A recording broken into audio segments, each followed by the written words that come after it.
Атасы үчүн болгон эң өзгөчө нанүштө. Лео ойгонуп эле дароо түнү мейманканада түнөгөн атасын ойлоду. Ал азыр атасына нанүштө даярдайт. Анын акылына сонун бир ой келди. Бул өзгөчө нанүштөдө атасынын өзүнө гана таандык жаңы кичинекей дастаркону болсо дейт. Лео бир бет барак алып, кичинекей күн, анын ичине да жүрөк тартты. Анан ашканага учуп жетип барып, баракты атасынын отурган жерине койду.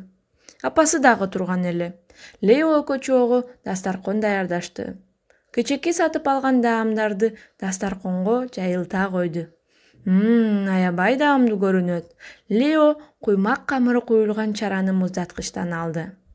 Апасы бир аз убакта келип калат дегичекти ачылып жаткан эшикте ачкычтын үнү угулду. Атам келди деп жайдары кыйкырып атасына чуркады Лео. Курсагыңыз ачтыбы ата деп сурады Лео. Ачканда да кандай деп жооп берди. Мен бүгүн эч нерсе жебедим. Унаамда калган кичинекей алма жеген болгомун. Бул сонун деп кыткылыктады Лео. Анда бүгүнкү эң өзгөчө нанүштө үчүн сиздин курсагыңызда көп орун бар тура. Жүрү, карасаңыз деп сыймыктана атасыны ашканага жетеледи. Атасы таң калып, вау, бул аябай керемет нанүштө. Ал дастарконго отуруп аябай тамшана жеди. Апасы бул убакта куймак казанын жылытты. Эми Лео биринчи куймактарды жасады. Менин эң сүйгөн нанүштө тамагым деп сүйүндү да биринчи куймактарды жеди.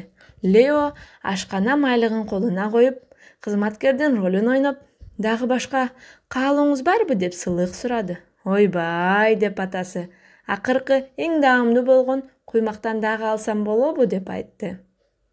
Апасы жана Лили да кичинекей куймак алышты. Акыры Лео өзү да бир кичинекей куймак жеди.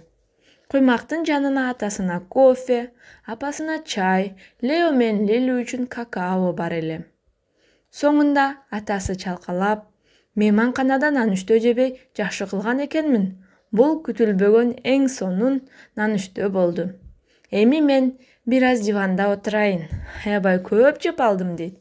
Атасы диванга кенен отурду. Апасы да жанына келди. Лео Лили экөө үчүн жамынып отурчу бөлмөгө ата-энесинин жанына төшөк алып келди. Баары чогуу бир сааттай сонун убакыт кечиришти да, анан чогуу биргеликте ашканада идиш аяктарды жууп тазалашты.